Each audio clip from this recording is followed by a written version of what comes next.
I woke up that morning already tired of myself. Not of life, not of the light slipping through the curtain. Of me. The familiar voice had started before my eyes even opened. What time is it? What's happening today? What did you mess up yesterday? Why did you say that? Why are you still like this? You know that voice. It moves into your head before your first breath. It sits on your chest before your feet touch the floor. And that morning, instead of arguing with it, instead of negotiating, instead of promising to be better, I did something I'd never done before. I let it speak. I didn't interrupt. I didn't correct. I just watched. And then a strange thought arrived. Gently, like a finger on the back of my neck. What if none of this is actually me? Not the voice, not the anxiety, not the plans, not the shame that smells like yesterday's clothes. What if all of that is just a costume I forgot I was wearing? I lay there, staring at the ceiling, and whispered to myself, today, just for one day, I'm not going to be me. And something inside replied, this is the part where most people close the video because they feel something starting to move that they can't control. But you won't, will you? I swung my legs out of bed and felt the ground like it was the first time. No rush, no script, just bare feet and a cold floor, and the quiet knowledge that the character I usually play had been given the day off. I still moved. I still walked to the bathroom. I still brushed my teeth, washed my face, checked my phone. But the whole time, there was this soft, amused awareness watching it all, like seeing a friend act in a movie you've already seen 100 times. There he is, the one who cares too much about what people think, the one who replays conversations and edits them in his mind, the one who believes today must redeem yesterday. I watched him stand in front of the mirror. He frowned. He tilted his head. He judged his own reflection. And instead of joining in, instead of tightening with him, I simply noticed. The frown is happening. The judgment is happening. The tightening in the chest is happening. But they're happening in something, like clouds moving across a sky that doesn't move with them. And for a fraction of a second, there was no, I am ugly, or I am tired, or I am behind. There was just tiredness, clouded eyes, a human face aging as all faces do, and a vast, quiet space holding it. Have you ever seen yourself without the commentary? Just the raw image, without the sentence that tries to own it? That's how it began. Breakfast was where the experiment almost ended. Old me loved to think during breakfast, to use the first meal as a planning room for imaginary wars. How to impress, how to defend, how to avoid. But that day, as I stared at a simple piece of toast, another forbidden question slid across my mind like a shadow. If I am not me today, who is eating this toast? My hand lifted. My jaw moved. Chewing happened. No one was doing it. Life was just lifing. I laughed. Alone in the kitchen, crumbs on my lips, laughing at the absurd, beautiful simplicity of it all. For so long I'd lived as if there was a little commander inside my head, pushing buttons, pulling levers, moving this body like a puppet. But in that moment, the puppet moved without the commander. The commander was revealed as nothing more than a voiceover track laid on top of a silent film. And the film kept playing. This is the part where most people close the video, because something in them starts to suspect the same thing might be true for their life. But you're still here, which means the illusion is already cracking. As the morning unfolded, an odd sense of distance wrapped around everything. Not numbness, not detachment, more like space. Someone texted me a complaint. Normally, me would react, defend, explain. rewrite the universe to prove I am not the villain in their story. But today, the message floated on the screen like a line in a book I hadn't written. Words, pixels, light on glass. Then a familiar surge in the chest. Hurt, anger, the sharp taste of how dare they misunderstand me. But instead of automatically becoming the one who is misunderstood, I watched the sensation bloom and fade. Heat in the face, tightness in the throat, the urge to reply with the perfect, powerful sentence that would fix everything. All of it rising, all of it falling, like a wave that forgot it was always made of water. And in that space, a strange freedom opened. I didn't have to defend me, because I hadn't been me since I woke up. No costume, no name tag, no title. Just this moving, breathing, sensing mystery watching a message appear and disappear. So I answered simply, honestly, softly, not to protect a self-image, just to respond to life. And you, right now, can you feel how much of your day is spent protecting a picture of yourself in other people's minds? How many times you rehearse what you'll say? How many times you edit what you did say? How many imaginary conversations you have with people who aren't even in the room? It's exhausting, isn't it? That exhaustion is the soul trying to peel off a mask it never chose. Today, I let the mask hang loose. When fear came, I didn't say, I am afraid. I whispered, fear is here. When sadness came, I didn't say, I am sad. I watched. Sadness is passing through. The difference looks small. It's everything. Because once you see these visitors as visitors, you stop building them a house. You stop calling them home. Later that afternoon, I went outside. The air tasted like rain that had changed its mind. The sky was heavy with clouds that couldn't decide whether to stay or break. I walked without a destination, as if the legs had decided to show the mind what freedom felt like. Something subtle had shifted. Normally, I would walk as me, moving through the world, a separate figure navigating a foreign landscape. But now, each step felt less like me in the world, and more like the world happening as this step. The breeze touched my face. The city hummed its deep, mechanical mantra. Children shouted. Somewhere, a car horn cried out and went quiet again. And all of it, every sound, every color, every heartbeat, appeared inside the same spacious awareness that held my thoughts, my memories, my fears. It was all made of the same stuff, thought, sound, sensation, one seamless fabric, folding and unfolding. You are not a thing moving through a world of things. You are the place where all of this is appearing. This is the part where most people close the video, because a part of them knows that if they really hear this, they will never again be able to pretend they are just their name and their history. But you're still listening, which means something in you is already remembering. As I walked, a stranger bumped into me.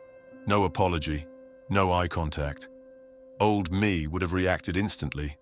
A spike of indignation, an internal courtroom opening. Exhibit A, people are rude. Exhibit B, this always happens to me. Exhibit C, the world is getting worse. But today, without a solid me to be insulted, the bump was just impact. Momentum. A brief collision of two stories that had forgotten they weren't real. There was a moment, just a moment, of pure sensation. Shoulder hits shoulder, bodies adjust, balance returns. Silence. And then, nothing. No drama, no monologue. Like two waves brushing past each other and going on being ocean. I watched how quickly the mind tried to turn it into something. Disrespectful, careless, people. Labels fluttered toward the event trying to stick, but there was no me sticky enough to hold them. So they fell away. And for a breath, there was only this: a world moving through itself. At some point, in the late afternoon, the experiment turned darker. Because when you stop being you don't just drop your pride and your plans. You also drop your favorite wounds. You know the ones I mean. The stories that hurt. But you keep them close because they prove something. They prove you were right. They prove you were wronged. They prove you are broken in a special, almost beautiful way. Without me, those wounds had nowhere to live. Old memories crawled up from their hidden corners, eyes glowing, ready to perform the same old theater. The betrayal, the abandonment, the humiliation. Normally, I would step right into the lead role. I would become the one who was hurt, again and again, replaying the same scene, adding more and more detail, polishing the pain like a precious stone. But that day, I watched the memories like scenes in a play. Pictures, voices, body sensations, tight chest, wet eyes, heavy stomach. They came like waves. They crashed. They withdrew. And I realized they didn't cling to me. I clung to them. This might be the part of the video where your own memories start to wake up, the ones you keep carefully sedated.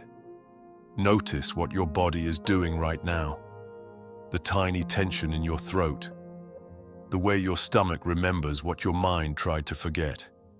You are not alone. I promise you that.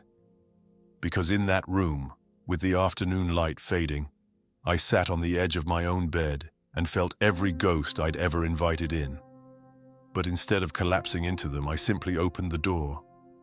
"Come," I said inwardly. "You can pass through.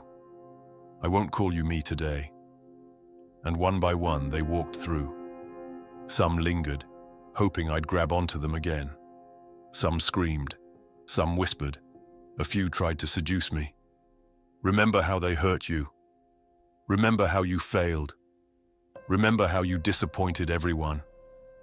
They promised me a familiar identity in exchange for my attention. But the experiment was still on. If I am not me today, I cannot be your victim. I cannot be your failure. I cannot be your disappointment. I can only be the space you float in for a moment before dissolving. And so they did. Silence. The crying came next. Not the sharp, dramatic kind. Not the kind that wants to be witnessed. It was a quiet, animal crying. Like the body finally realized it could sob without producing a story about why. Tears, heat, shudders, no narrative, no justification. Just the nervous system wringing itself out after a lifetime of serving an imaginary master. This is the part where most people close the video, because the thought of crying without knowing why terrifies the mind. It wants reasons. It wants plots. It wants villains. But you won't, will you? You know exactly what that cry feels like. You've been holding it back for years. Eventually, the tears stopped. Breath slowed. The room grew very, very still. In that stillness, I realized something almost obscene. Without me, there was no one left to be ashamed. All the things I'd ever hidden, from others, from myself, floated through my awareness like scenes from a film I'd accidentally left running. The lies I told, the times I pretended not to know the truth, the people I used, the small cruelties I justified, they were all there. Not to punish me, but to be seen. And yet with me on pause, they couldn't attach to an identity. They were just actions, events, ripples. I saw clearly. Shame is what happens when the mind tries to glue the past to a fixed idea of who you are. But if there is no fixed idea, there is nothing for shame to stick to. Forgiveness didn't arrive like a grand moral victory. It arrived like simple physics. There was no one to forgive. There was only behavior arising from confusion. In a world where confusion is also part of the dance, I felt a tenderness spread through my chest that had nothing to do with pride. I wasn't proud of myself. I wasn't disappointed in myself. I just loved what I saw. The same way you might love a clumsy animal that doesn't yet realize it is made of grace. And you, right now, what if your worst moments were not stains on your soul, but just movements in a body that hadn't yet remembered its own light? Can you feel how much softer your breathing becomes when you even consider that? As evening approached, something even stranger unfolded. The edges between inside and outside started to blur. Thoughts drifted by like clouds, but so did the sound of traffic. So did the flicker of shadows on the wall. So did the rhythm of my own heart. Everything belonged to the same flow. Normally, I would say, I am thinking, I am feeling, I am noticing. But this time, the sentence kept dissolving before it finished. There was just thinking, just feeling, just noticing. No owner. Living had become ownerless. And with that, fear, real, primal fear, rose up. Because without me, who would keep me safe? Who would protect this body? Who would make sure I didn't make a fool of myself, or lose everything, or die? The mind started screaming, if you let go completely, something terrible will happen. You'll go insane. You'll never come back. You'll stop caring. You'll disappear. This is the part where most people close the video, because these are the same alarms that start ringing in them when they get close to the edge. But you're still here, aren't you? Listening at the edge of your own cliff. So we might as well jump together. I lay down on the floor, because the bed felt too small for what was about to happen. I watched the panic like a storm rolling in. Rapid thoughts. Racing heart. The overwhelming urge to grab onto something. A belief, a memory, a promise, a plan.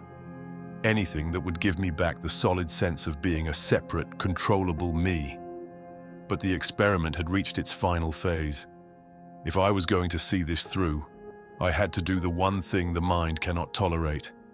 I had to do nothing.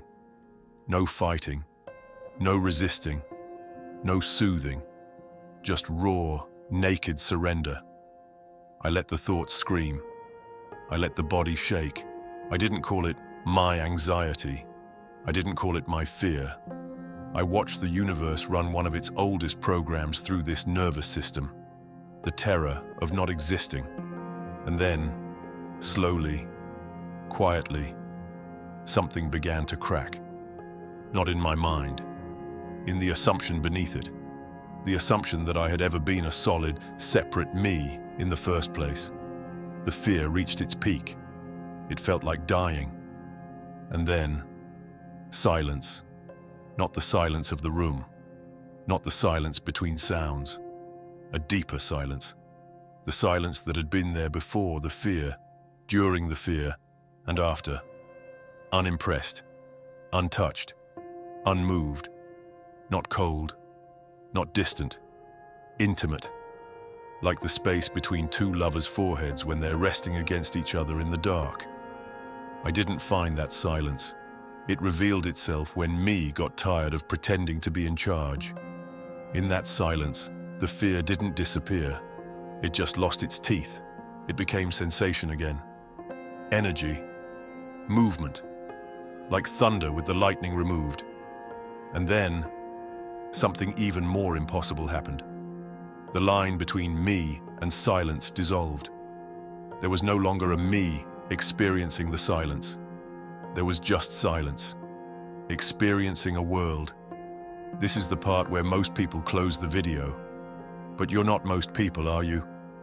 You've tasted this before. In a song that stopped you mid-sentence.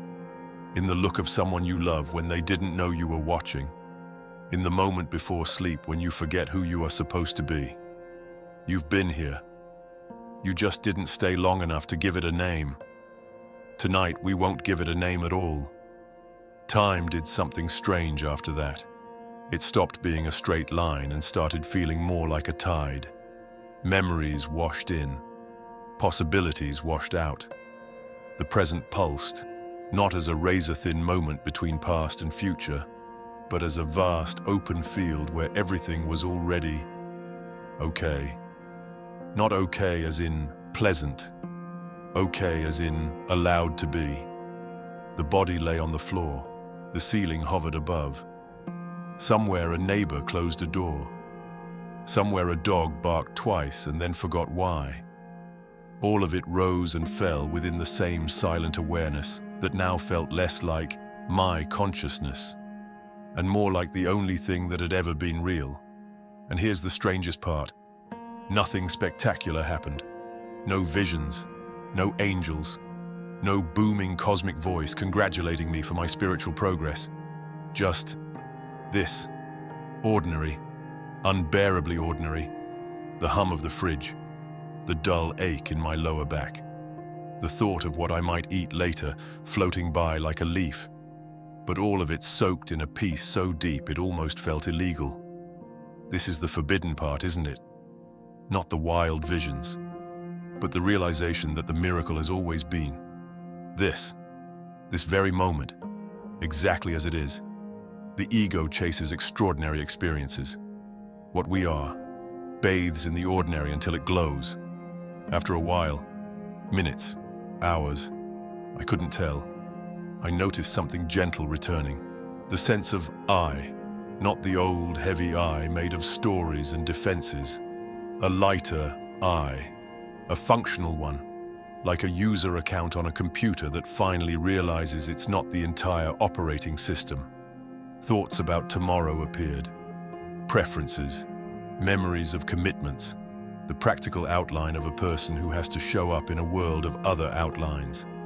But they floated in the silence like petals on water. I was back, but thinner, transparent.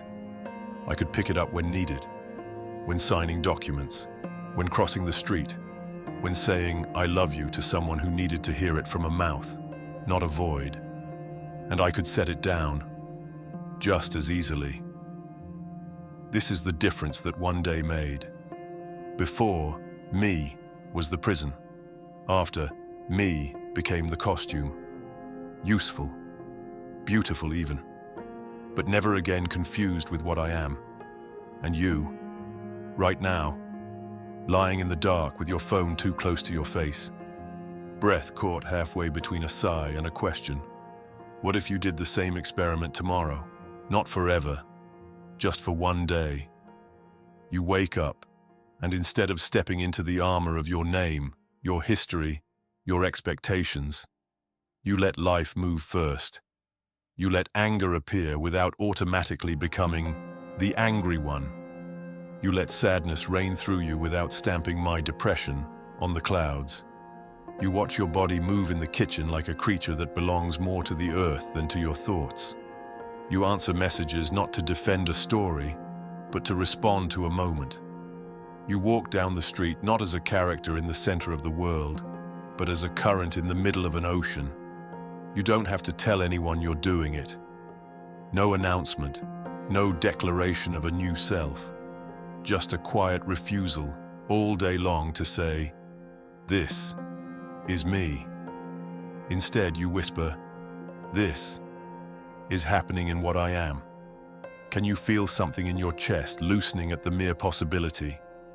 This is the part where most people close the video, because if they really let this idea in, they can't go back to pretending their life is only what happens between their thoughts and their bed.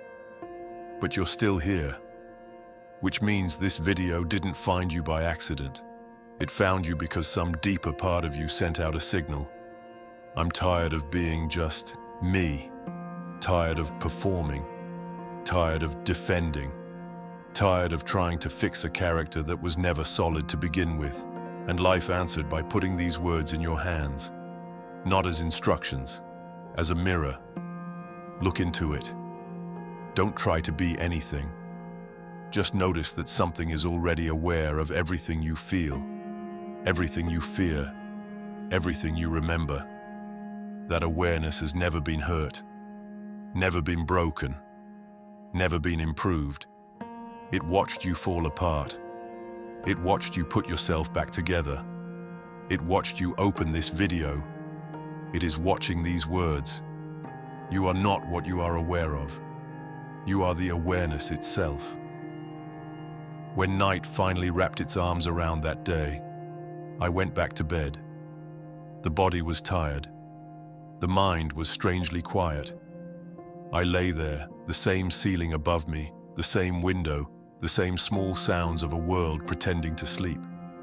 Tomorrow, I thought, I'll probably be me again. I'll wake up with plans, with worries, with old habits reaching for me like familiar hands in the dark. I won't be able to hold this state perfectly. I'm not supposed to. But something irreversible had happened. I had seen what I am without the costume, and once you've seen that, even when you forget, the forgetting never fully works again. There's always a faint outline of truth glowing underneath the lies. So I made a quiet promise to myself, and to whatever was listening. I'll still play the role. I'll still say my name when asked, show up when needed, fall in love, get hurt, get lost. But I'll try to remember, even for one breath at a time, that none of it can ever add or subtract from what I really am. I closed my eyes. The body drifted towards sleep. Thoughts flickered like the last lights in a city shutting down for the night. Somewhere between waking and dreaming, a final whisper floated up. You didn't stop being you today. You stopped being only you. And that was enough. Silence. If this is the last thing you hear tonight, let it also be the first thing that truly wakes you up. You are not the person trying to survive this life. You are the life that has always survived every person. Sleep, if it comes. Cry, if it comes. Laugh, if it comes. Tomorrow you can try the experiment. Just for a day. Stop being you and watch what happens.